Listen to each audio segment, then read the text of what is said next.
Prepare yourself for Earthling Entertainment, the perfect blend of paranormal and pop culture, with your host, Joe Wakefield and Ryan Lang. Hello, and welcome to another episode of Earthling Entertainment with Joe Wakefield and Ryan Lang. That's right, and I'm your host who's been playing a game of X-Files Monopoly since 1995, Joe Wakefield. The truth is out there. Hi, I'm Ryan. The truth is that game is too darn long, Ryan. It's too darn long. I mean, that's the average amount of time it takes to play that game. It does. It takes forever, and it breaks up families. You know, it ruins relationships. It does, man. People get pissed over that game. It's true. I guess it's more popular than Risk, but I think Risk actually takes longer. Okay, I mean, I don't think I've ever played Risk, so... The only Risk I have is a Doctor Who Risk. It's the Dalek Invasion of Earth Doctor Who Risk. Oh, okay. Yeah, that's neither here nor there. So, guys, if you are returning listeners, welcome back to the show. Please hit the download button. And for Serial, we love those downloads. We just go num num num num num num num num num. We do. It's true. Yes. It's true. And if you're joining us for the first time, you might be wondering, what is it that we do here on the show? Like, what is Earthling Entertainment all about? I mean, it's a fair question. Yep, and I have a feeling you're going to answer it. You know, I think I will. So the first half is all supernatural, kind of fun stuff. It's paranormal. It's got a little segment called Spooky Stuff, which is all the spooky stuff. Then we got Disclosure Discussion. That one's all about aliens, followed by a little thing called Real World Weird. When something is strange but still in our world, that's where we talk about that. Then the second half of the show is all entertainment and pop culture. Sometimes we have celebrity guests, other times we do trivia, just a bunch of fun stuff. Headlines, news, celebrity deaths, you name it. Then those two things are wrapped together in a big, lovely, what is it called? Burrito? No. I was going to say blow pop. There we go. It's a blow pop of a podcast Damn. known as Earthling Entertainment. You can decide which one is the gum and which one is the outer candy. I don't know. I'm indifferent. I don't like gum, so I would rather do the Tootsie Pop. You know? Fair enough. Well, guys, if you couldn't tell by how we started the show, I have a lot of board games, and I have a lot of board games that are kind of like based on existing property. And since we're talking about a board game that lasts a really long time, you know what I would say is there's a Firefly board game. Do you remember that show, Firefly? Never saw it, but you've talked about it often. Yeah, well, a lot of people love it. It's brown coats. It's Firefly. Come on, Alan Tudyk started there. Anyways, I like Fireflies. well, that game took like 9 hours to set up. Because you set up your crew and you go on, you just kind of like keep flying and get jobs. So you have to like transport cargo. Sometimes you get into gunfights. Really fun board game. But we had to get 2 tables connected just for like the board game and all the cards. It's such an in-depth with so many pieces that a different company, if you go on Amazon and search, has a wooden box to fit all the extra pieces and all the expansions. That's another thing. There are a bunch of expansions. Do you know board games have expansions? It's not just video games, Ryan. All games have DLC, apparently. They want your money. We just got Pokemon Monopoly, and it was fun, but we found it was like too simple. Sure. So well, it's just regular Monopoly, right? we added more. Like, no, it's different. It actually is like a little bit different. You get Pokeballs and stuff instead of. I don't know, it's Really? weird. Yeah, it's really different. And we I found thought themed Monopoly games were just that because like that X-Files Monopoly I was talking about, it was just, I mean, I'm just saying. we literally use pennies to represent, like, okay, you can buy it, you can build on it and stuff like that and make it more of an expensive hit. I mean, if your opponent lands on it, Sure. because that was sure. not even provided in the rules, and we found that we're like, we got to raise the stakes a bit, or we're gonna go back and forth forever. So you don't actually build hotels and houses? No, So you no. were adding hotels and houses We- just to kind of make it more. Yeah, challenging. We added it ourselves. See, now that's strange because I have a few Monopoly games. I also have the the 80s version of Ninja Turtles Monopoly, and there's nothing different about it. It's just the normal Monopoly game. I think maybe you got a kid version. Is it like Monopoly Junior, maybe? It didn't say junior. No, it was just Pokemon, and it, like I said, it was different. But like I said, once we fixed it though, it was worth it. Like, cause like then it was like really cool. Like we even You gotta hand it to Monopoly, man. They're really smart business-wise because they're like any movie or anything popular that comes out, we're gonna just make that version of it. Kind of like, there was a Harry Potter one I saw. oh, absolutely. But you know what else does that? Clue. I've Yeah, seen Scooby-Doo, Clue. I myself Well, had that the, makes sense. well, it does. I had the Chilling Adventures of Sabrina, Clue. Yeah. Nice. Yeah, I know it seemed Nice. like a weird one. It was because the show had already been canceled for a few years, and I just wanted a Clue game, and it was on sale for like $11. I'm like, nah, totally. The coolest game though that I've played so far, my girlfriend showed me. I believe it's called House of Betrayal, and Okay. it's awesome. Like it's so hard for me to explain, but like as you go, you're building. Do you mean Betrayal on Oh, House on the that's Hill? it. That's it. Betrayal of House on the Hill. That's it. Yeah, that is a good game. Oh my god, it was awesome. I became a werewolf at the Ooh. end of one of them, and I just killed her dad dead. Just killed him dead. Like one move, it was over. Nice. Like I was shouting from the other because they were like she was trying to help him strategize in the other room. Like it's a pretty in depth game, and I'm just yelling across the house, "You're fucked!" Because I read all the rules of what just happened to me. I'm like, Oh, you're man. dead. I miss playing board games because we used to have board game like what is it, like game nights, right? We had a bunch of people over, and that was when we were in LA. But when we moved here, we pretty much had kids, and you can't play board games with little kids, man. Like No. even just leaving them up, like my kid would knock over the table. No, my 5-year-old, he'll play board games with me, kind of. We play, I think the Hungry Caterpillar game. It's pretty awesome. Fair enough. You get to build a butterfly. Oh, Yeah, it's pretty cool. you know what game I remember when I was a kid? And because of nostalgia, you could buy it again. Like they started making it again. But for a long time, you couldn't get it.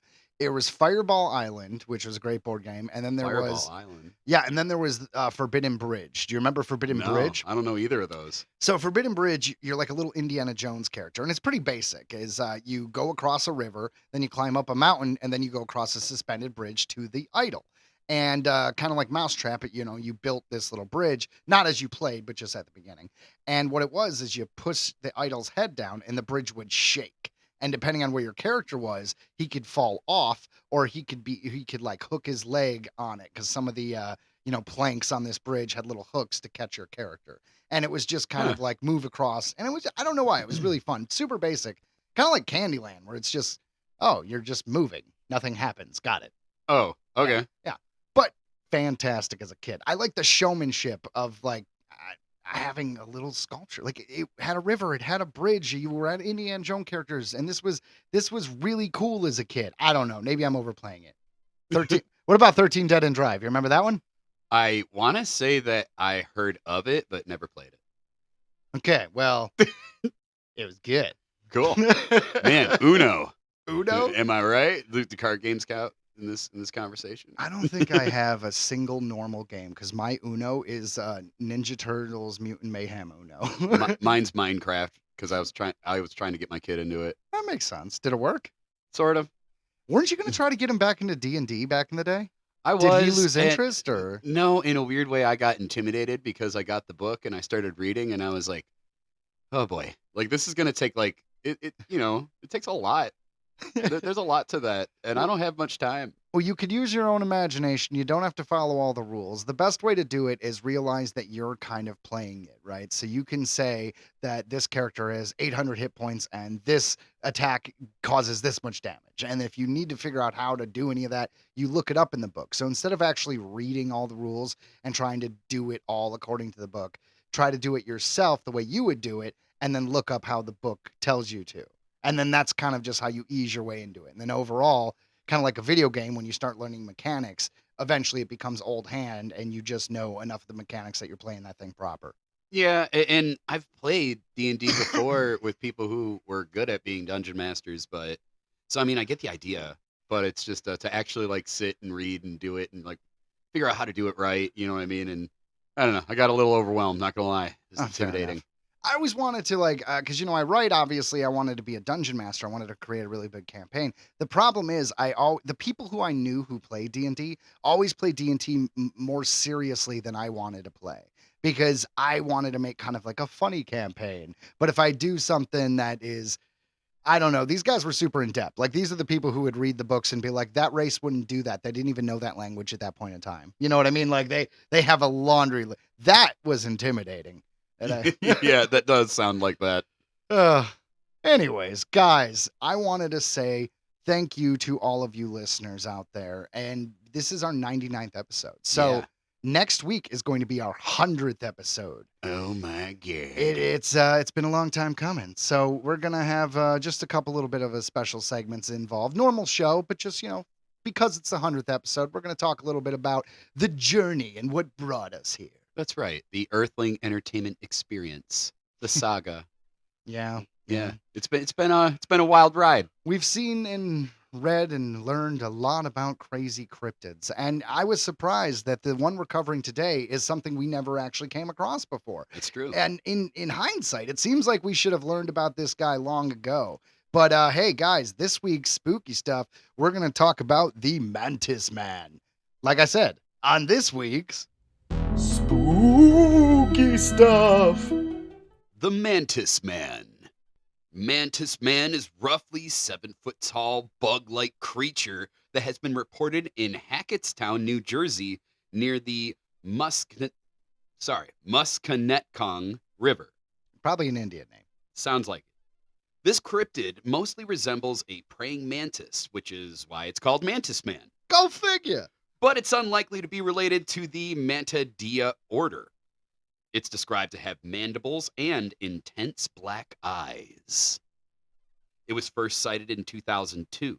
One observer described the creature as fading as it moved up the riverbank where it was spotted, leading to a speculation that perhaps the beast was using camouflage and blending into its surroundings. Oh, man, like Predator, you think? Yeah. Oh, yeah.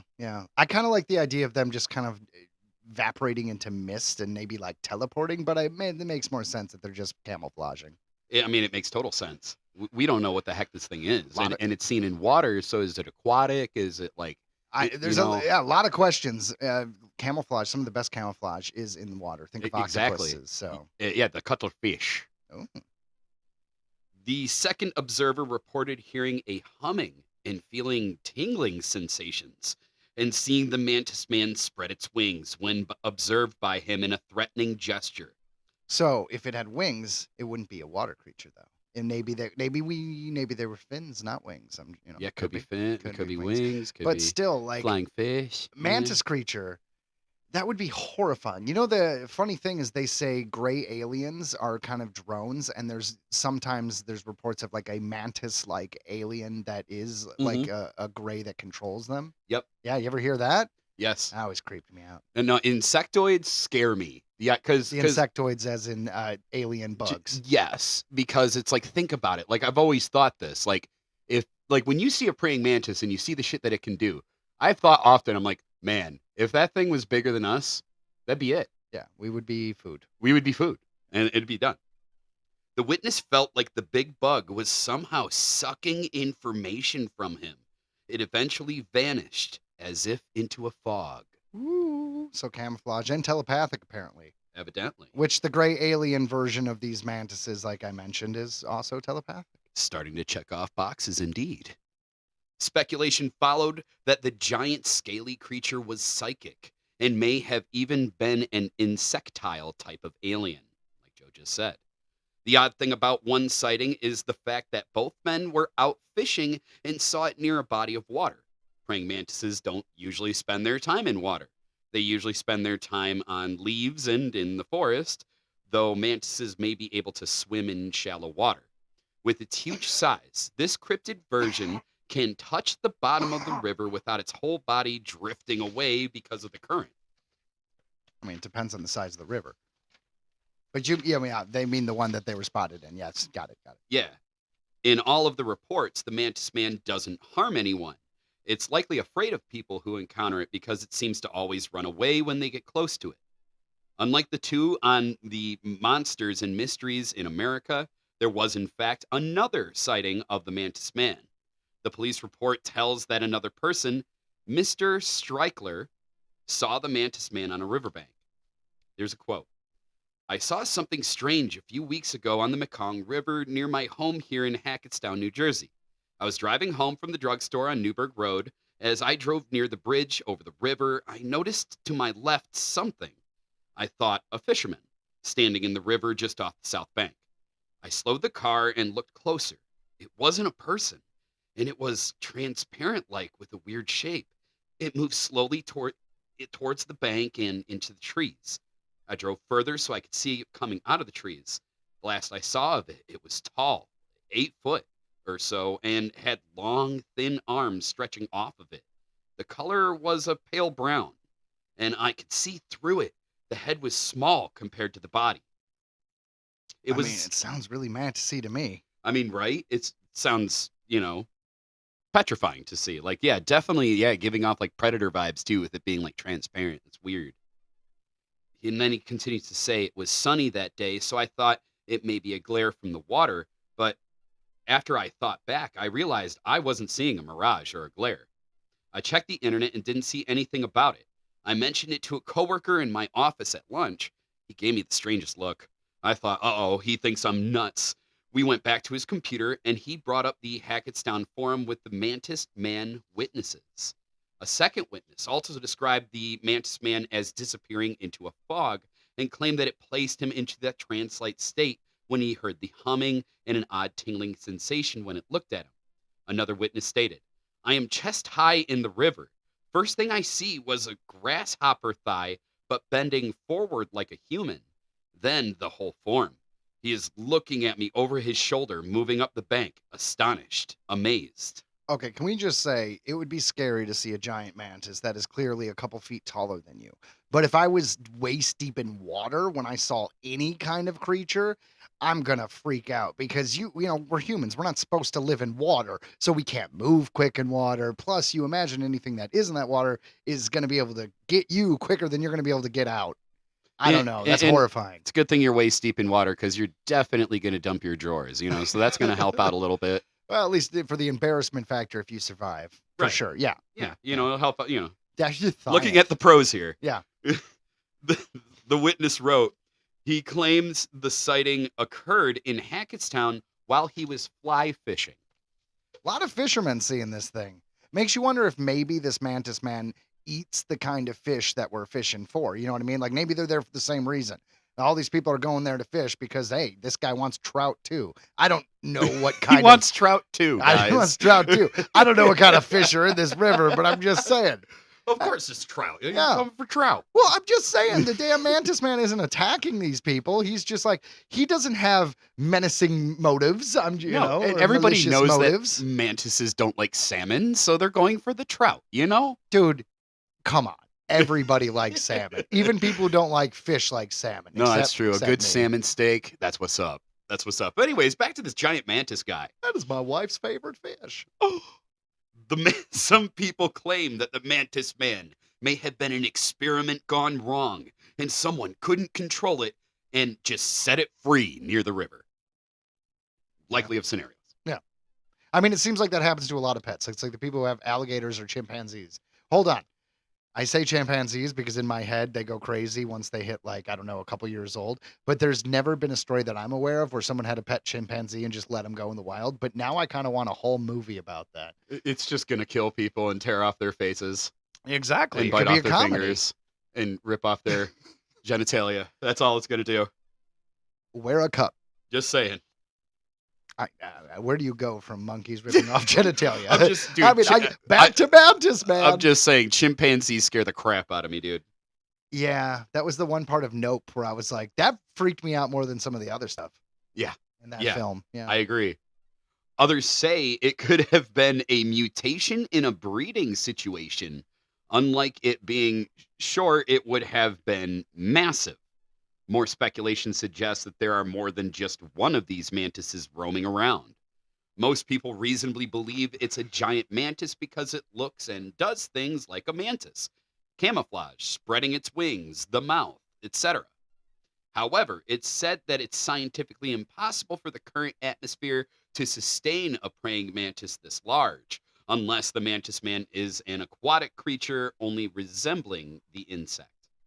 I think that it's possible that mutation will eventually happen. I think if it gets to the point where they need to get bigger to survive, they will. Nature finds a way. Yeah, I mean, I guess it's true. Here's the thing, though. People say that Godzilla, kaiju, and all that stuff, like that could never happen because the same reason, like the gravity, like they would crush over Its the weight bones of would literally, themselves. yeah. But you know what I'm always reminded of is I was, there was like seven extinction events, I that we believe, know of, yeah. that we know of, and I actually might have that number wrong. But the point is, at one of these times, there was all these plants, but it was before trees got what's known as like ligament. I don't know, but basically, in order to grow tall. Lincoln. Noun. A complex organic polymer deposited in the cell walls of many plants, making them rigid and woody. Woody. All I'm saying is, over time, the plants developed a way to grow taller when they otherwise would buckle under their own weight. So maybe bones of a creature could do the same thing. That's all I was trying to get at. That was very well put. And but no, you know that sharks have been around longer than trees? What? Yeah. They say What do you base this on? Stuff that I've read. Oh. I've read it in a book. Okay. I didn't know that. That's pretty cool. Yeah, it's pretty sweet. They've been around longer. But anyways, I digress. But maybe there is a more out-of-this-world answer to this mystery. Some ufologists suggest that it might not be from this planet.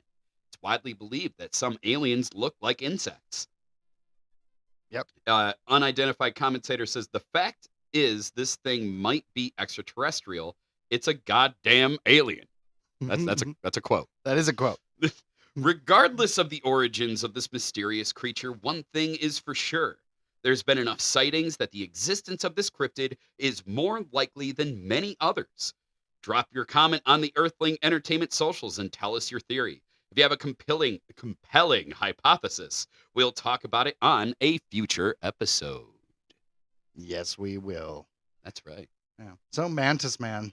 I don't know, man. Mantis Man. Mantis Man. So maybe they're all correct. So maybe this is an extraterrestrial insectoid, right?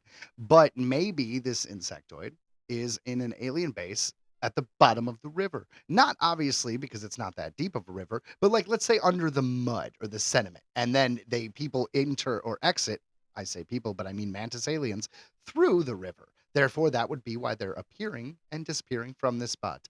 But yet, because they're mantis-like, are not aquatic creatures, but they could be aliens, and that is why their bones are made out of different things that allow them to be that big on our planet. Boom! Solved it, Ryan. And they're living in a van down in the river. Yeah, well, the alien equivalent of a van. It's Yes. called a but you know, I don't have a mantis tongue, so I'm sure I didn't pronounce it right. It's a very popular model. It is. Speaking of aliens, you want to just jump into Disclosure discussion. Ha ha ha ha. It's about aliens and stuff. Harvard scientist believes interstellar comet could be alien craft. This comes to us from CBSNews.com. Scientists are watching a newly discovered object in space, and most of them agree it's a comet, but not all of them. A Harvard scientist, so no big deal, who believes he's seen proof of alien life before, suspects this object may instead have alien origins, Joe. Yeah, we talked about this, I believe, last week. We've been talking about this for a while. So this alien spaceship or comet, whatever, coming in from outside our solar system, and it's just kind of it's acting strange. And so what does the scientist say, Ryan? Well, and I remember first reports of this. They said like it almost kind of altered its course when we first noticed it. Started heading this way. Well, unless it's some weird gravity or some other reason that we're not sure of what it is yet.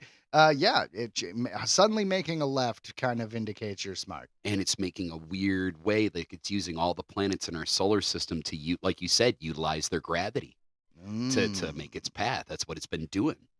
Creepy. Professor Avi Loeb said there are clear signs that the comet known as 3I Atlas could be an alien craft. He says we should put all possibilities on the table that it's a rock, a comet, or something else until we get the evidence. Is it possible that it is the space turtle that vomited up the universe in the It novels? We're just asking questions. That's right. It was a space turtle in the It novels. Yes, and the antithesis was it itself. Well, good. Yeah. It's amazing what cocaine can do to writing. Let me tell you. The The data that Did the space turtles throw you, man? it threw me way off. All right. Until we get evidence, the data that will tell us what it is, Loeb said in an interview with WZTV. Professor Loeb and his team say the interstellar object is an extremely unusual course for a comet, one that will take it close to Venus, Mars, and Jupiter, like I was just saying. As long as they stay away from my Uranus. I believe that I'm sorry. we've changed that name so that it's no longer a joke. Your It's- rectum. Yes, that was Futurama. It That's was an right. early season. That's right. Loeb said the object appears to be intelligently directed, and if it is alien, the world should prepare. Yes. I mean, yeah. I mean, okay.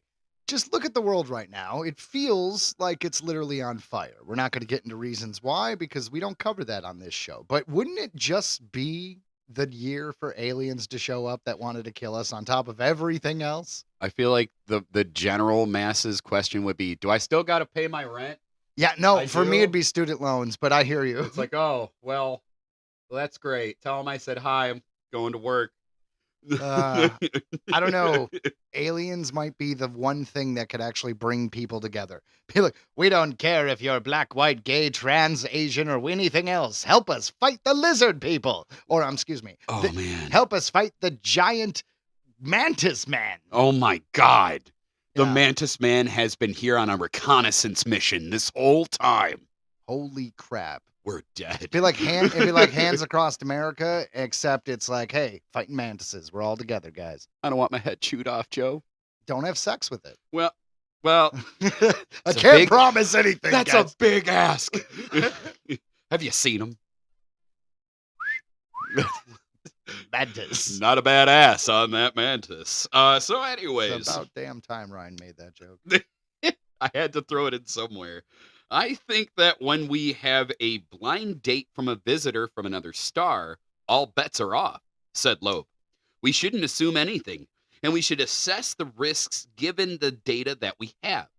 Loeb said the risk should be assessed using something like a Richter scale for earthquakes. Okay, I see what you're saying. So it's like category 1, category 2. He's got his own idea, right? Right. And he says 0 would be a natural object like a comet, Loeb said. 10 would be an object that maneuvers as if it has an engine and is definitely technological. And then there should be some policymakers deciding how to respond to that. Fair enough. It's a fair enough question. I mean, the problem is we're not unified as a race. We're really not. So what if the aliens land anywhere that is a country that has views that would make the rest of us look bad or kind of doom us all with a negotiation that only helps them? It's No, we don't know what, it's I not mean, like aliens going to land in the UN and be like, all right, guys, let's talk Turkey. like, right, let's get down to brass tacks. Yeah, it's just not going to happen. And at the end of the day, we as a human race, let's face it, we're violent. The world is constantly in some kind of turmoil or another, and it must look like madness to anybody else, like in the solar system, in the universe, because it's like, Yeah, but human bashing aside, we can't do the things other creatures in the universe can do. We have no claws. We have no teeth. Well, in a way that we could use to defend ourselves. We don't have venom. We can't fly. oh, So well, I got just, venom. I could spit venom. I just feel like any predatory creature developed on any other planet, we're pretty screwed.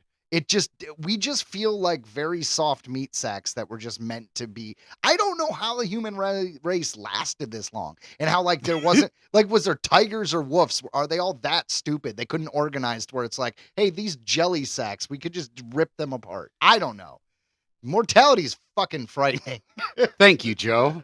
That is exactly what my anxiety needed today. Thanks, bud. Dude, anything can happen, man. And anything We could could happen, trip and Joe. crack your head open on the sidewalk without anything abnormal about the area of the day. You simply sneezed wrong. Bro, I grew up on 1,000 Ways to Die. You remember that show? Was it on FX? No, it was on I think Spike it's TV. Spike, yeah. I remember Spike TV. It was just like tits and beer. Yeah, guys. Yeah. Spike TV. Deadliest Warrior. It's like, watch the first kangaroo crash. And what I mean by that is a car is hitting kangaroos. And then for some reason they gained the rights of Ren and Stimpy and just like Made it really weirdly really adult awkward and super super. I don't even know what to say. I guess there was some nuance behind the gross sexual humor that may be implied to the original show. Indeed. Where when they brought it back on Spike TV, they were just like, in your face, Yes, in your straight face, up sex. in your face. Yes, straight up sex. Uh, Oh, yes. Ren and Stimpy. which Happy, actually happy, makes sense. Dude, Joy, joy. there is a documentary called Happy, Happy, Joy, Joy, and it's about the creation of Ren and Stimpy. And I think I've brought this up before, but it's a really good documentary about that show. But then 3/4 of the way through, it just makes a left turn. And they're like, and the creator grooms children. And Oh, you're like, my you're like, God. oh, no. No. What happened? Like before that, he was just kind of a weirdo and a dick to work with. But now, ooh. So if you want a like the most jarring third act to a documentary you've ever seen, Happy, Happy, Joy, Joy, the Ren and Stimpy story. You know what? I think I'm going to skip it. That's all I need to know. Oh, you know what's funny? We're talking about aliens. All We're right, continue. totally I'm talking sorry. about aliens. This is not the segment to be going through. Professor Loeb says the object will pass closest to the sun on October 29th. Damn right. According to NASA. NASA. The Comet 3I Atlas poses no threat to Earth and will remain far away. We'll see. We see a lot of houses on the cosmic street that look just like ours. Analogs of the Earth-Sun system, Loeb said. And I think it's very arrogant of us to assume that they do not have residents. And that's something I agree with as well. Totally, but he worded that really stupidly. What That he's was saying really is, hard to read. What he's saying is there's other planets out there that could totally inhabit life, and it's silly to think that we're the only ones in the entire galaxy, which is obviously true because there's also other galaxies. But like to go with what you asked earlier, like how did we Earthlings like survive for so long? It's our creativity. You know, I mean, we've done a lot of crazy shit. You know, we've done a lot of like bad shit, but we've done a lot of good shit. Like we've done some crazy stuff. I mean, we got people up there on the ISS right now. The thing is, we don't have another intelligent race to compare our culture to. Like, what if our accomplishments are nothing compared to like another? Oh, we're culture hillbillies for sure. But it also could go the other way. What if we go to like the West Virginia of planets? And I'm just saying, it's right, just like the most. Now I feel like I'm talking shit about West Virginia. I'm not. This is a hypothetical planet, but it's just the most. I didn't know we were going there. Sweet. Ryan's been waiting for the moment to talk about these mountain folk. I've always said it. I don't even know where I was going with that. I'm just saying, running into a planet where they are inferior to us, whether it be intelligence or reasoning or what have you. You know what I mean? I mean, it would be weird.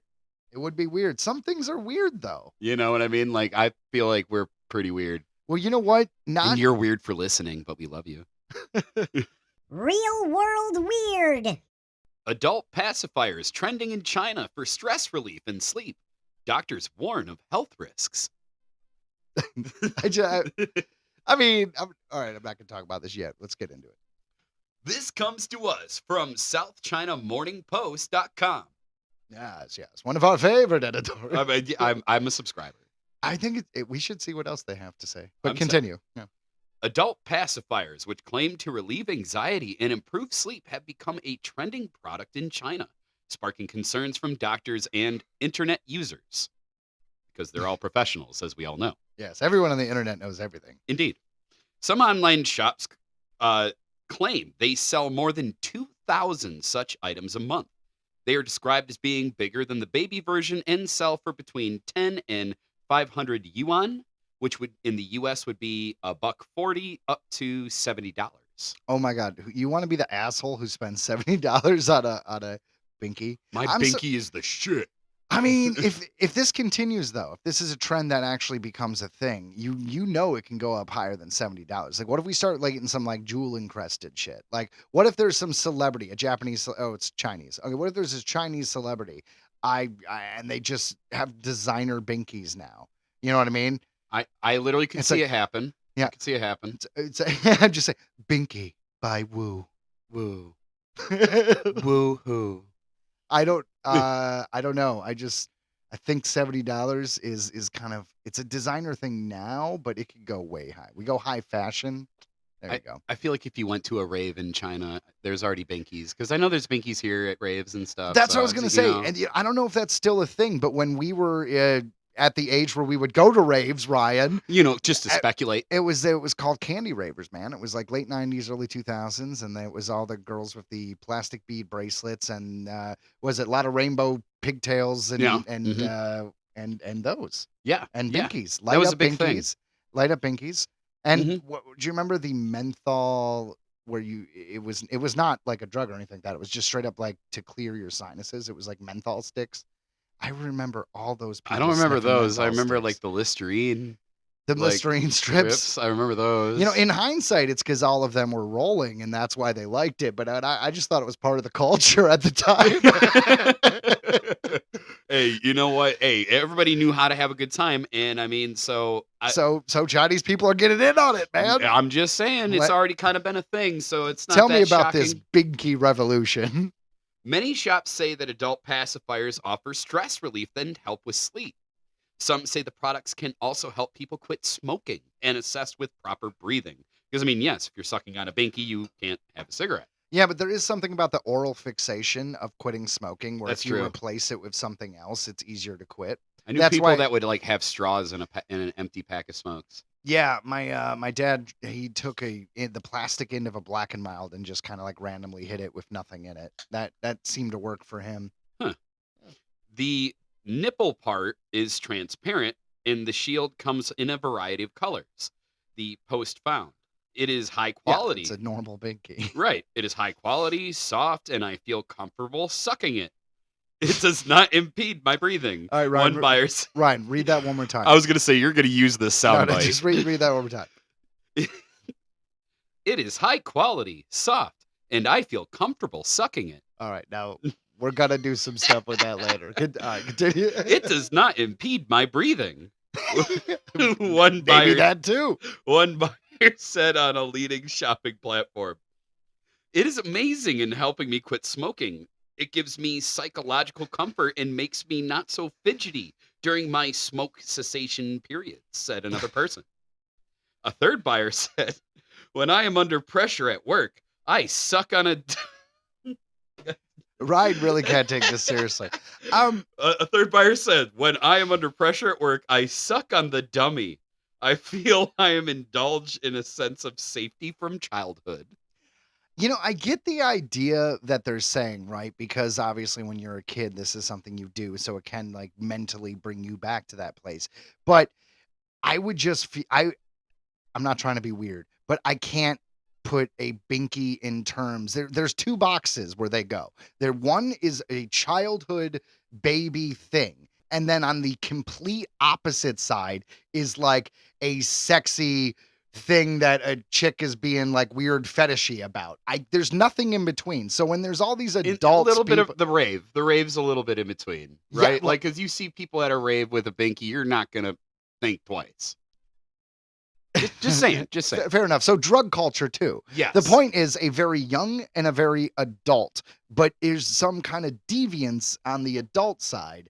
So having people just casually being like, I'm going to suck on this because it gives me comfort. Because where's the next step? Well, no, I'm just saying, what gives me comfort when I want to think of like baby time would be like a blanket or something. Call me crazy, but like a stuffed animal. Like if people were cuddling up with like teddy bears that were to scale to them as the size they would be when you were a child. Do you see what I'm saying? Does a giant Pikachu count? Depends on how soft it is. I may or may not have a giant Pikachu that I cuddle. Well, we'll get back to that. Some of these big stuffed animals at carnivals and stuff, they try to cheap out and they put like those styrofoam balls inside rather than actual stuffing. Those you can't cuddle with. They're good for display, but you can't cuddle with them. Oh, man. Yeah. But I'm just saying that makes more sense to me of like something that would bring me back to like childhood comfort. A binky is either... That's too far. It's weird because you're being a child, or it's weird because you're trying to be fetishy. In my head. That's what I'm saying. Yeah. What's the next step? Unless you're like jumping around with like 50-inch pants going,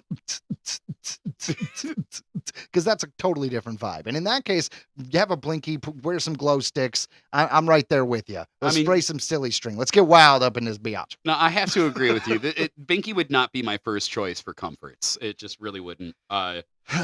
So doctors have warned about potential health hazards. The potential damage to customers' mouths by the pacifiers is intentionally played down by their sellers. Tang Keoman, a dentist in Chengdu, Sichuan province in southwestern China, was quoted as saying, using pacifiers over a long period may limit a person's ability to open their mouth and cause pain when chewing, he said. By sucking the dummy more than 3 hours a day, the position of your teeth might change after a year. Yeah, I mean, honestly, that's why you have to stop your kid from having a pacifier. We're at that stage now. We're going to have a little pacifier funeral. We're really going to like dig a hole and like throw them in so he knows they're gone. Like we're killing the pacifiers. Now you have to do that with like a 36-year-old person. Like, okay, come on. Let's go. Did we get them all? Your adult son. Where's the Spider-Man one? I swear to God, I thought I'd only have to do this to you once in your life. I know we still had the Spider-Man one. Go find it. Go get your sister. She's out in the garage. It's like maybe I'm thinking about this all Throwing wrong. hers away too, damn it. That's right. So, the doctor also warned that parts of the dummy could be inhaled while a person is asleep. Now, see, That's retarded. I don't want to choke to death. Yeah, but that's stupid. Okay, no, they're not. And I mean, I guess if they're really crappily made, like, what do you think? Have you seen a pacifier? They don't just dissolve in your mouth into little pieces. Maybe if you grind your teeth at night, you know? I guess, but do you throw it away and get a new one, right? And if you don't, that's like the personal responsibility. That's $70, bro. That's right. People got to put some personal responsibility into stuff, man. If you keep chewing on your pacifier, on your adult pacifier, and your little pieces you swallow, that is your fault. That is like that is riding on a motorcycle with a helmet or without a helmet. It is up to you. The only one who's going to die is you. Yeah. Same thing. Same. If you don't want to throw out your chewed up binky, the only one who's going to choke is you. The only one ingesting plastic or silicone is you, bro. That's right. No sympathy. Have some freaking personal responsibility with your binkies. Would you be responsible with your binkies, please? So saith Earthling Entertainment. Joe and Ryan agree on this. So does Zhang Mo, a psychologist in Chengdu, said the emotional needs of a person using a dummy may not be being met. The real solution is not to treat themselves as a child, but to face the challenge directly and to solve it, she told the media. This product has provoked a lively debate on mainland social media after being viewed 60 million times on one platform alone.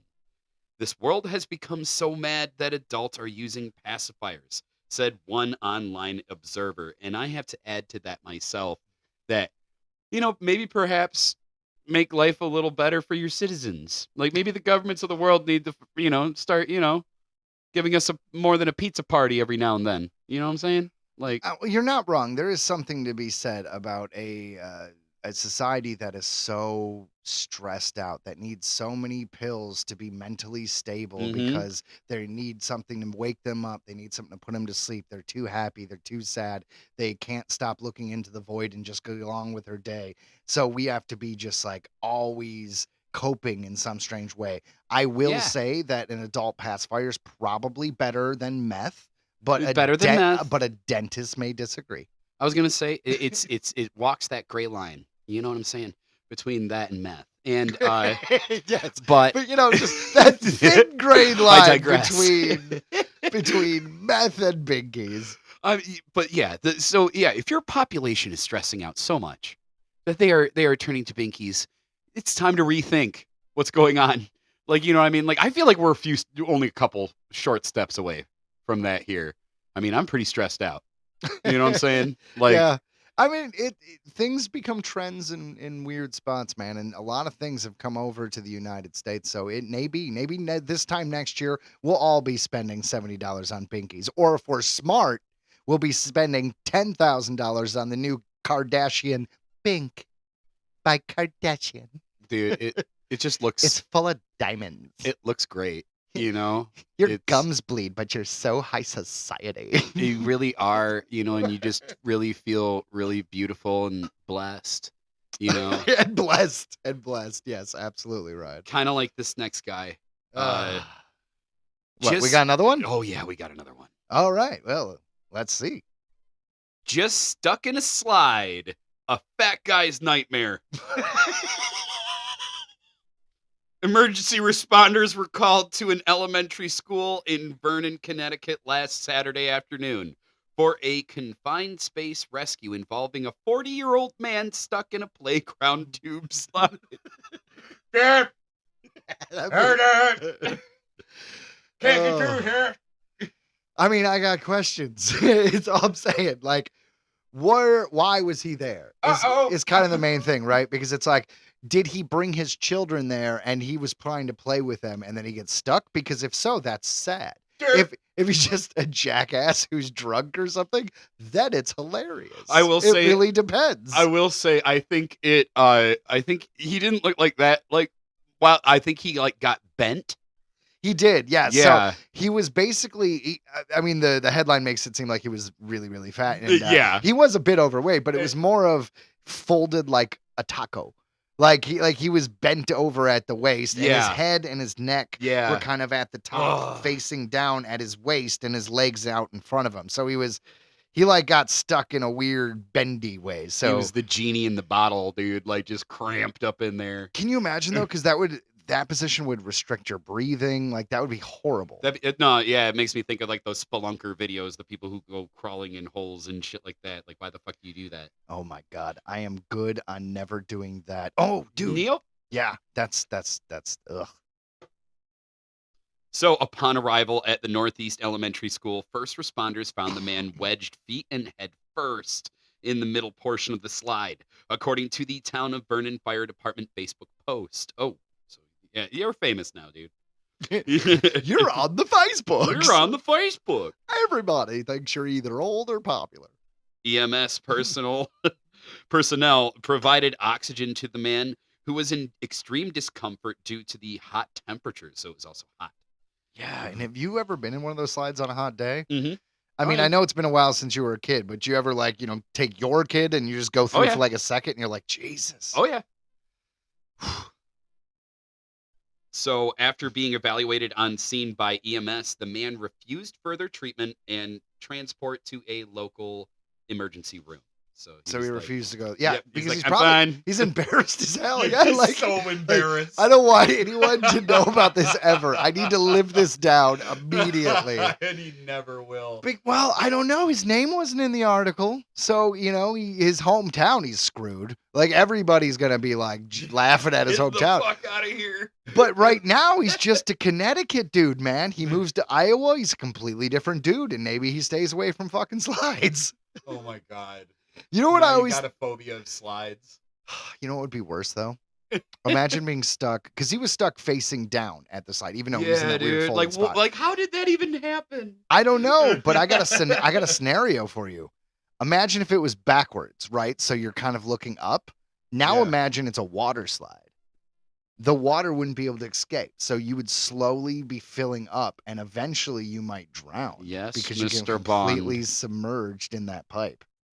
That would be worse. That would be a bad way to go. Ryan and I were talking earlier about the worst ways to go. We talked about getting eaten alive, We and did. fire, and all this other stuff. Drowning slowly in a confined space is up there. Yes, Mr. Bond, your ass is providing the perfect cork, and it will soon fill with water. Like, right? It's Like, I'm not a murderer. I did nothing, for it is your ass It that was is your your demise. ass. That was your undoing. Should have taken that Weight Watchers card. I got you for Christmas. Oh, I'm no. a catty little bad guy. man, this gets good. It gets worse and worse. This is the most embarrassing day ever. This is horrible. So yes, don't get stuck into a slide, people, because we will learn about you, and we will tell your story. If I get stuck in a slide, I swear to God, I'm gonna try to get someone to help me before we bring. Like they're like, we gotta call the cops. We gotta call the fire department. Be like, hold on. First, just go to the bodega and bring me butter.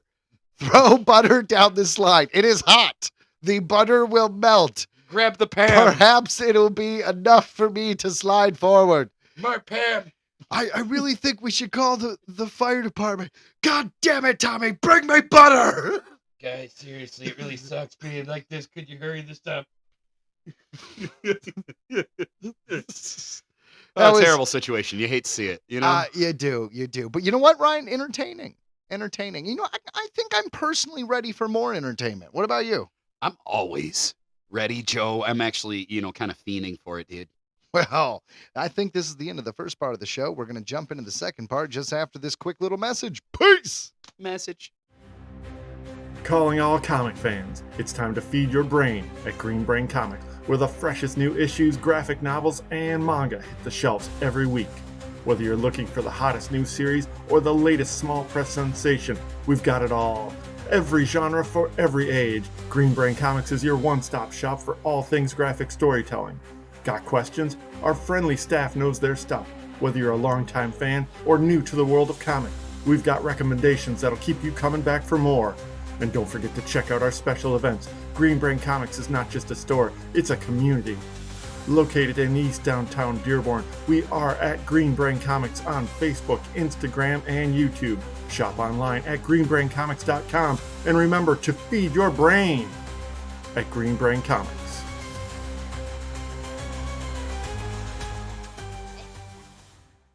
Earthling Entertainment Special Report. 1. Karen Gillan joins Henry Cavill in the Highlander remake. 2. Despite already being renewed for the second season, the new regime at Paramount has canceled Dexter Original Sin.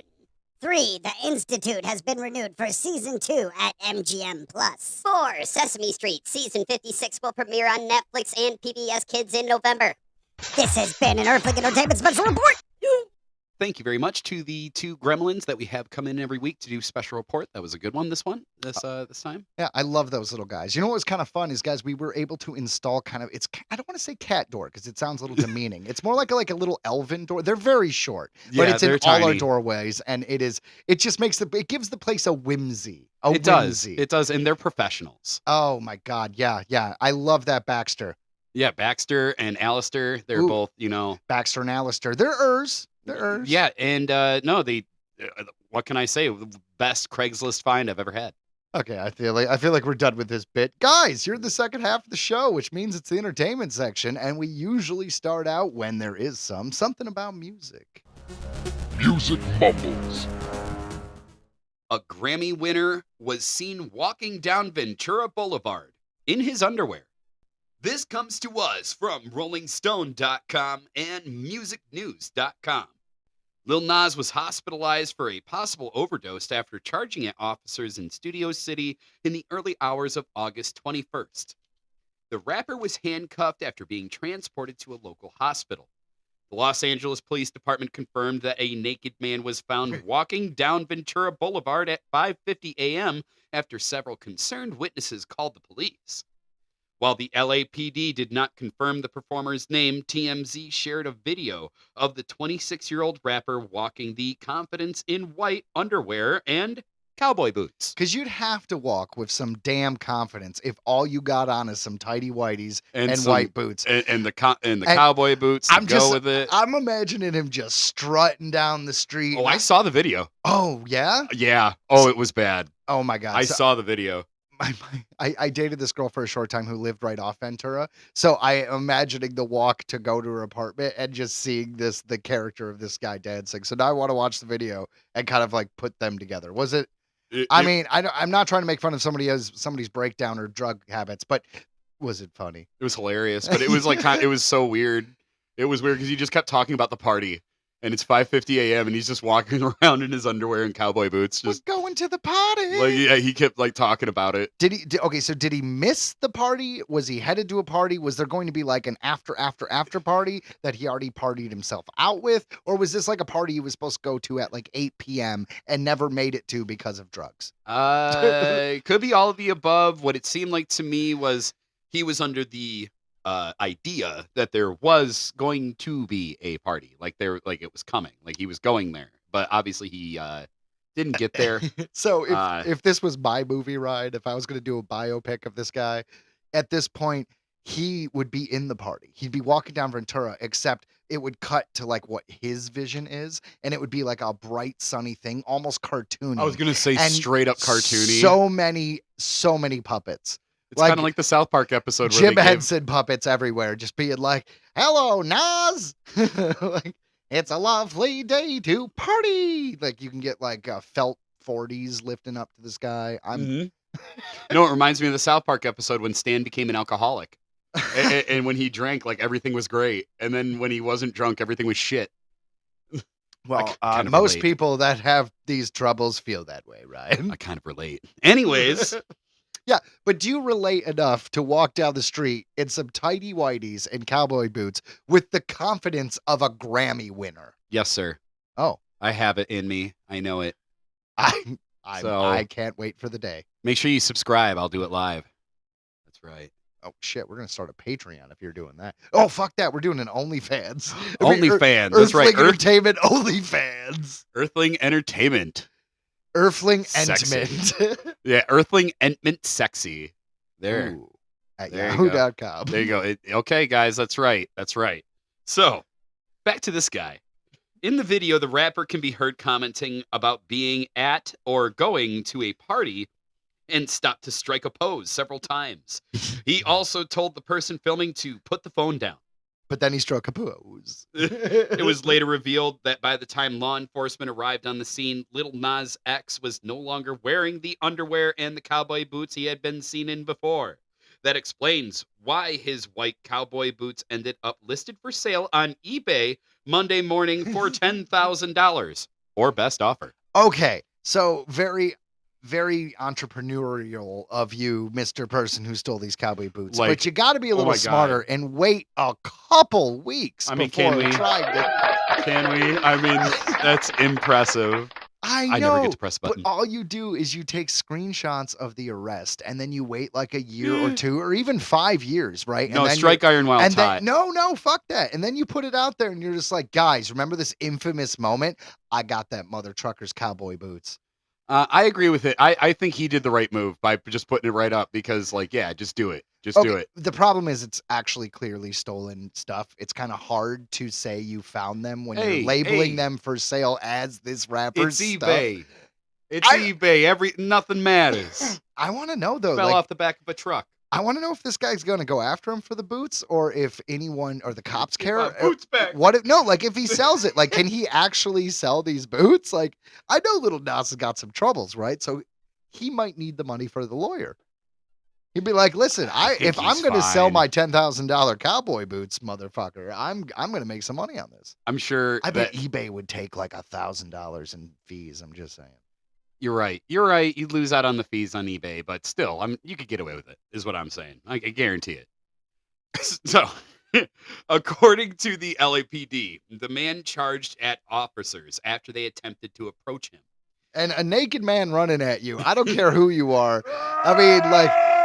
It's scary. Like, Jesus. Because it's not, like, all sexual connotation aside, this person is running out at you with everything flailing, not worried about getting hurt, which means they're ready to kill. Like, they're not worried about getting caught on nothing, like jumping a fence. I'm thinking that's a scary naked person. It is. Yeah, I'm naked and afraid. I'm afraid of my own nakedness, so I understand. Yeah, Ryan's a never nude. He was then placed in handcuffs. And Yeah. Not me. Yeah. And transported to seek medical care for a possible overdose. Okay. Possible. Well, he definitely wasn't overdosing because he wasn't laying in a ditch foaming from the mouth. He was dancing and taking poses. He was tripping. He was in the middle of He the was adventure. tripping. He was in the middle of the adventure. He wasn't about to be like dying. I don't know. I guess I get taking him to the doctor, but I feel like you could just put him in a cell and he would have fun in the cell. He'd give him some.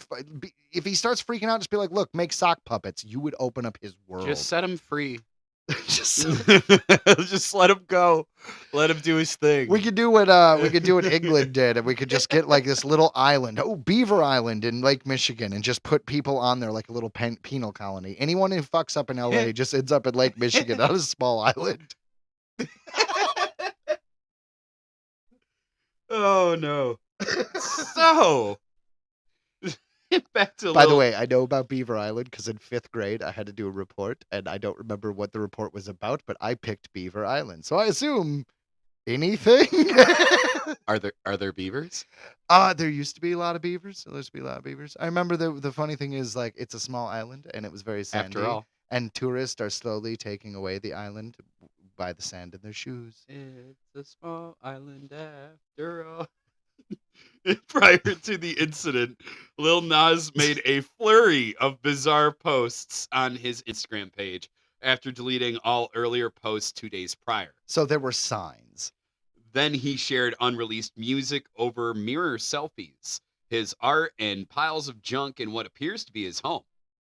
His display name has been changed to Queen Madeline. That's like, I will now be referred to as Pineapple Princess. He actually did that once, guys. We were in 7th grade. That's not important. It's not important. Since the incident, Lil Nas X pleads not guilty to 4 felony charges following Los Angeles arrest. Yeah, might as well. You're famous. Say you're not guilty. Maybe you get away with it. Maybe you just say, hey, that video was AI, and maybe you'll get away with it. Who knows? Right. Nothing's real anymore, and the truth doesn't matter even if it's in plain sight. So fuck it. I knew you weren't real. I fucking knew I'm sorry. I'm a little disillusioned by the world at times lately. I don't know who you are anymore, Joe. Little Nas just threw my whole worldview, Ryan. Well, he does that to a lot of people. He's a great artist. The artist appeared in person at the Van Nuys, Van Nuys, bud. thank you, Van Nuys courthouse in Los Angeles to enter his plea. Representatives for the rapper have yet to respond to media requests for comment. Can you imagine being his publicist? Just sitting down like, all right. Dude, All right, Joel, you got Dude. this. How you going to spin this? You're the champ. You got this. It wasn't since OJ that this was a hard spin. bro. Like, yeah, that's a bad day. That is a bad day that you see that video. You're just watching, you just like Peter with Buzz Killington, just.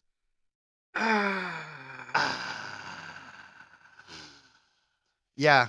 All right. It's like, at least there isn't video evidence. Oh, look, video evidence. There's actually a whole long video.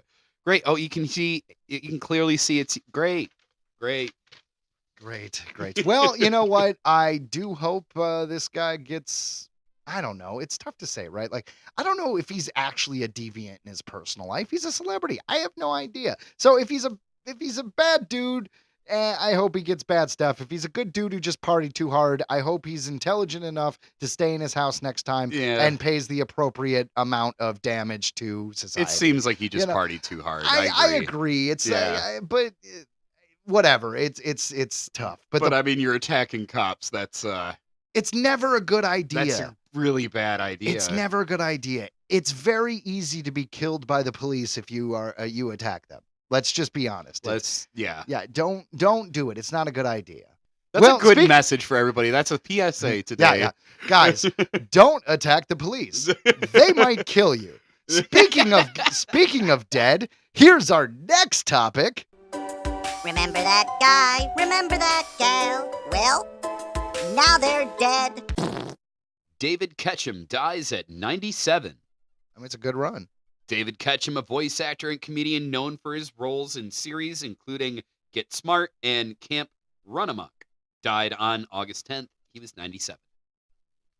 A familiar guest star on sitcoms in the 1960s, Ketchum's roles included appearances in I'm Dickens, He's Fenster, and The Mary Tyler Moore Show and Camp Run Amok, and a part on a TV special, A Knight in Shining Armor. In addition to acting, he also wrote scripts for The Andy Griffith Show, Petticoat Junction, MASH, and $6 Million Man, and more. Ketchum is survived by his wife of nearly 7 decades. I mean, that's pretty damn good. Gosh darn. Well done. I mean, I know you're 97, but still, 7 decades. Their 2 daughters, 3 grandchildren, and a great-grandson. David Ketchum, we salute you. We do. Absolutely.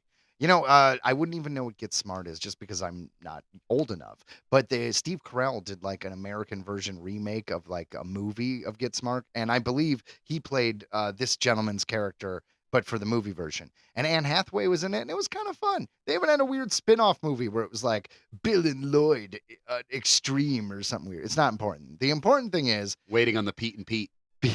Me too. Because of that, though, I actually went back and watched some Get Smart, and it was pretty funny, man. I mean, I have an affinity for older kind of film, probably because film school, but I don't know. I really thought it was kind of a hoot. I like it. It was the Austin Powers of its time. That's what you got to realize. It's like Okay. this was lampooning James Bond essentially. Groovy. You know, they had like this weird cone of shame where it's like it could fall down and they could just scream and freak out. I don't know. Give it a watch. Good watch. But anyways, this guy, you will be missed, man. Number 2. Jerry Adler dies at 96. Also good run. Jerry Adler, a former Broadway producer and manager who turned to acting in his 60s and became known to audiences as Hesh Rabkin on The Sopranos, died Saturday. I'm just watching The Sopranos right now. Yeah, do you know his character? Yes, I do. I recognize him definitely. Nice. My cousin. There's so many dang characters. My cousin really identifies with the Italian heritage. You know, he is the last name Trotto. My grandpa was full blood, so he loves Sopranos. He loves any of the Italian cultures. So I know he'll actually be aware that this guy passed away and probably be pretty upset. I'm gonna give him a call after this. With so many great accomplishments, it's impossible for us to discuss them all here. However, those interested are in luck. Jerry Adler actually published a memoir, Too Funny for Words, Backstage Tales from Broadway, Television, and the Movies, in 2024. Oh, nice. Right before he died. Nice. Good time to write a biography. I always thought it was weird to do a biography or like a final anything because you have to like assume you're going to die soon. And it's like a gamble because you could wait It's too coming. long. Well, like Ozzy did his last show, died 2 weeks later. I know you feel like the show killed him, but I'm just saying like that was good timing. You know what just happened? Cheech and Chong have a movie that just came out. It's called Cheech and Chong's Last Movie. You're kidding, man. I didn't even hear about this, man. Well, it's a documentary, and it is it goes over their entire career. It's a really, really good Is it documentary. out yet? Yeah, it is. I'll show you the trailer later. Maybe Far out. maybe man. we'll even talk about it. I love that thing. I'm just saying though, to do a memoir of your life and then, you know, past the next year, you don't need like you could have a paragraph to be like, after the publishing of this book, I, you know, took a shit, played golf, and, you know, petted a dog, and then you're done. You did it. That is your whole life. It's just kind of cool. No, definitely. Adler's death was confirmed by the Riverside Memorial Chapel in New York. He is survived by his wife, Joan Laxman. He will be missed. He will be missed. Legend. How is the character in Sopranos? Are you a fan? Is he a good guy or a bad guy? I didn't watch Sopranos. I'm not a crime drama guy. Gosh, you know, if I remember, he was a good guy, kind of like he was Is trustworthy. there any good guys? I mean, they're all criminals. yeah, they're right? all So, they're all criminals. bad guys, but I guess just not a Whoever you like. dickhead. I liked him. I think I remember liking him. He's likable. Fair enough. Yeah. No, it's a fun run. This is my second time watching The Sopranos, and my girlfriend's first time watching it all the way through. And you know what I mean? It's an older show. It paved the road for a lot of other shows, and it is a little bit of a slow roll. But I mean, if you're willing to all get of it, those you know, dramas are, yeah. Yeah, that's the only thing I'll say about it. Did I'm you not see the trying- movie? There's a movie? There is a movie. You'd have to look it up, but it's basically the main Soprano guy. What's his name? Jerry? Or Tony. whatever? Tony. So it's Tony Soprano when he was a kid. And it's not even really about him. It's about a different character. But it's basically when Tony Soprano's like late teens, early 20s, and the story that kind of made him a made man. And it was in theaters and everything. Huh. Yeah. So I'll look it up later and tell you what it is. But yeah, check it out, man. No, but that's so like I said, Jerry Adler dead at 96. Rest in peace. Rest in Salute. peace. You will be missed. Well, you know what, Ryan? I think that actually takes us to our final segment of the show. I think so too. Yeah, well, you know, headlines, right? Headlines. Headlines. Yeah, Headlines. correct. You know what? I want to say we have a little soundbite that we do for every one of our little transitions in this. Headlines. I hate this one. Yeah. I've been wanted to change it since I created it because I always thought it sounded really dreary, but at the time it was just I don't know. I didn't make a new one yet. I want to get a really cool voice. Can you imagine like Keith David? He's the guy who plays the president in Rick and Morty, the African American gentleman. He was also in The Thing. You know, he's got a really deep voice. Now that James Earl Jones has passed, he's probably got like the coolest deep voice around. Yeah. But I don't know anyone who's got a deep voice well, yeah, but at all. But you're not. Where would we find one? Okay, I get your point.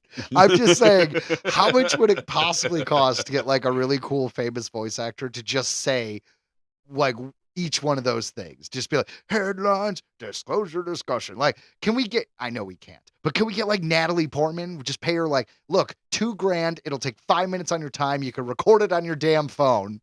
Just like I don't know. We got to make her curse. Doesn't she like do like a rap? I mean, she has before. Yeah, It was amazing. Natalie Portman is a very impressive human being. She It was fucking just a is. name I pulled out of my hat, though. I'm thinking we need someone with like a really recognizable voice, which is why Keith David was the first one on my head. Who would you get? Oh, to do our transitions for us? Yeah, like if you can get anybody, what's like a recognizable voice that you think would be really dope? Oh my God. The guy who did Strange Wilderness. What was his The name? guy who did Strange, Steve Zahn, I think so. like the main guy. yeah. Okay, fair enough. Yeah, he has. he Yeah, has a I think distinct voice. I think that would be funny. I mean, Sean Connery's dead, but that would be cool. Oh, see, if you're gonna pull from the Deadpool, We're not gonna pull. I mean, if you have a dead one, feel free to throw it out there. But I'm trying to think of like unique voices. it would totally be the guy who talks like this from like he was in like Scrooge and stuff like that. Yeah, that yes. guy.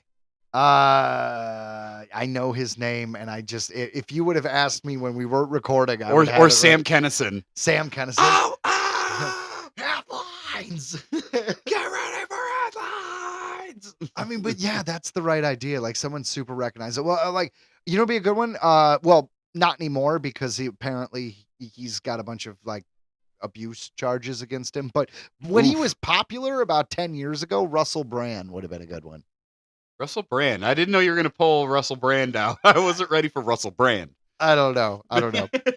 Well, anyways, guys, here's the final section of the show with our really, really crappy transition music. Here it is.